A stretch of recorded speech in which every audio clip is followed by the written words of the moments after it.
our vision. Got to be proactive from It really is crucial. And the thing is, it's a bit of a silent problem, you know? Lots of people don't even realize. till it's too late, like a ticking time bomb kind of thing. Yeah, in a way. But hey, that's why we're here. Knowledge is power, right? Yeah, When you understand how diabetes and your eyes are connected, you can get ahead of it. right. Makes sense. So let's break it down. We all know eyes are complicated, but what's actually going wrong with diabetic retinopathy? Imagine the back of your eye like a garden. Okay. The retina, that's the part that captures light. It's like the flower bed. Diabetic retinopathy messes that whole garden up. Messes it up how? Well, high blood sugar. That's a big thing with diabetes, right? Over time, all that extra sugar, it damages the tiny blood vessels feeding the retina. Ah, so it's like the irrigation system in our eye garden is going haywire. Exactly. Those damaged vessels, they start leaking fluid, sometimes even bleeding. That messes with your vision, makes things blurry. And it can even lead to these abnormal blood vessels growing, super fragile, prone to more bleeding. And that's when things get really bad. Yeah, unfortunately. Yeah. Blurry vision, distorted images. In the worst cases, you're talking serious vision loss, even blindness. Okay, that's scary stuff. And diabetes is so common these days, it feels like everyone should be paying attention to this. You're right, it's a growing concern for sure. Yeah. More diabetes means more people at risk for this. So what can we do about it? What are the best ways to protect our vision, especially if you're already living with diabetes? Regular eye exams. I know everyone says that, but seriously, at least once a year, maybe more, depending on your situation. Talk to your doctor about it. But what if you don't notice any vision changes yet? Is it really necessary to go every year? That's the thing with diabetic retinopathy. It's sneaky. Early on, there might not be any symptoms. You could have damage happening in those blood vessels, but your vision seems fine. So it's like high blood pressure. Might not feel it, but it's doing damage silently. A perfect analogy. And just like with blood pressure, early detection is key. Think of those eye exams like a car tune-up. You might not hear anything weird, but a mechanic can spot a problem before it becomes a breakdown. Okay, that makes sense. So even if you feel fine, those yearly exams are non-negotiable. Absolutely. Catching things early is the best chance for effective treatment. We've got medications, lasers, even surgery, but those work best when the damage is minimal. So early detection is key. But what about preventing that damage in the first place? What can we do about that? Now you're talking. And this is where those healthy lifestyle choices we hear so much about, they really matter. So managing our blood sugar. You got it. Remember those tiny blood vessels we talked about? The ones keeping your retina healthy? High blood sugar is their worst enemy. So it's not just about managing diabetes overall, it's about protecting those specific blood vessels in the eye. Exactly. And when we talk about blood sugar control, A1C levels are crucial. A1C levels. For those who might not know, what exactly is that? Sounds kind of like a secret code or something. It's not as complicated as it sounds. It's a blood test. Basically gives you an average of your blood sugar over the past few months. Think of it like a report card for your blood sugar. Okay, so what's a good grade on that report card? Generally, for folks with diabetes, you want that A1C below 7%. Mm-hmm. But of course, everyone's different. Got to talk to your doctor about your specific target. Right, they can give you a personalized goal to shoot for. Exactly. They'll factor in your health history, any risks, all that. So blood sugar is huge GE. Yeah. But anything else besides just the numbers that people with diabetes can do to protect their vision, I mean? Oh, absolutely. It's bigger than just the numbers. You got to think holistically about your whole health picture. Mm-hmm. And this is where it gets interesting.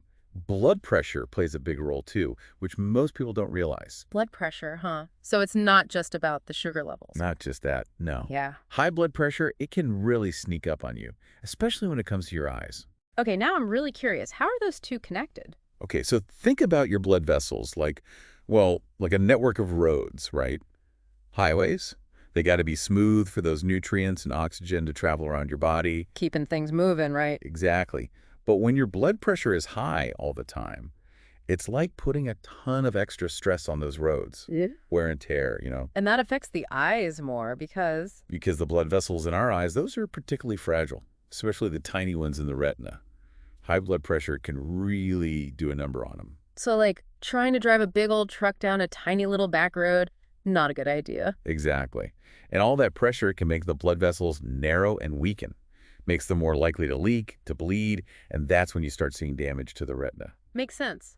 So just like there's a target for healthy blood sugar, is there an ideal blood pressure number people should be aiming for? For sure. Most people, you want to see that blood pressure below 130/80. But again, everyone's different. Got to chat with your doctor to be sure. Makes sense. And I'm guessing keeping cholesterol under control is important too. Bingo. High cholesterol. It's like clogging up those highways we were talking about. Mhm. All those fatty deposits build up and restrict the blood flow, you see. Ah, so it's all connected. It all comes back to that healthy blood flow, getting the oxygen and nutrients where they need to go, especially to those precious eyes. This is making me think twice about my snack choices, I'll tell you that. Okay, so we've covered the big ones. Blood sugar, blood pressure, cholesterol, anything else. Lifestyle stuff that impacts eye health. You know, it's not just what's going on inside our bodies. It's also how we treat ourselves, how we interact with the world, especially in this digital age. Okay, like what? You talking about all the screens we're glued to these days? Exactly. Phones, computers, tablets, TVs. It's unavoidable, really. No kidding. Feels like I spend half my life staring at a screen. Is that bad Yeah. for you or? Well, we don't have all the answers yet, but the research is definitely pointing in that direction. Excessive screen time, it can lead to eye strain, make your eyes dry, even give you headaches. Some people have trouble focusing too. So all those blurry-eyed selfies we took back in the day, maybe they were a sign of things to come, huh? It's not really about the selfies themselves, it's more about how much time we spend staring at those screens without a break. Okay, so what can we do about it? I mean, we can't just ditch our phones and computers, right? Definitely not. But there are Mhm. some easy things we can do to minimize the negative effects. Lay it on me. My eyes are begging for mercy here. First and foremost, take breaks. I know it sounds obvious, but most of us don't do it nearly enough. Guilty as charged. I get so caught up in what I'm doing that I completely forget to look away. It happens to the best of us. But even just quick breaks can make a world of difference. Ever heard of the 20-20-20 rule? Rings a bell, but refresh my memory. Right, so every 20 minutes, you look away from your screen at something about 20 feet away for at least 20 seconds. So it's like a mini vacation for your eyes every 20 minutes. Pretty much. Helps relax those eye muscles, reduces strain, and prevents that blurry, tired feeling we all get after staring at a screen for too long. Okay, that's actually super helpful. I'm already feeling better. Anything else? Another easy one is adjusting your screen brightness. Good rule of thumb, match it to the lighting in the room. So no more scrolling through social media in the dark, huh? Even if those late night memes are calling my name. Ideally not. Oh, and don't forget to blink. Blink? Seriously? Sounds silly, I know, but when we focus on screens, we blink less, which can dry out our eyes. Wow, never thought about that. Okay, I'm taking notes here. Anything else you can do to protect our eyes in this digital age? You know, diet plays a big role too. And I'm not just talking about the usual stuff like fruits and veggies. Okay, so beyond the obvious, what should we be piling on our plates? There are certain nutrients that are like superheroes for your eyes. And one of the most important is omega-3 fatty acids. Omega-3s. I know those are good for your brain and heart, but eyes too. They're like the ultimate multivitamin, good for your whole body. But they're especially important for those delicate blood vessels in your eyes. They've got these amazing anti-inflammatory properties. So it's like building a little internal shield for your eyes to protect them from damage. That's a great way to put it. And luckily, getting more omega-3s in your diet isn't rocket science. Fatty fish like salmon, tuna, mackerel, those are all great sources. Salmon, my love. But what if you're not really a fish person? Any other way to get those eye-healthy fats? Absolutely. Plant-based options like flax seeds, chia seeds, walnuts, those work too. And then, of course, there are always supplements if you're worried about getting enough. Good to know. Okay, so we're covering all our bases here. Blood sugar, blood pressure, cholesterol, screen time, and now a diet rich in omega-3s. What else is there? There's got to be more, right? You know, there is one more thing that's often overlooked. It's something we do every day, or at least we should be. Okay, now you've got me on the edge of my seat. Yeah. What is this mysterious eye-saving habit? Staying hydrated.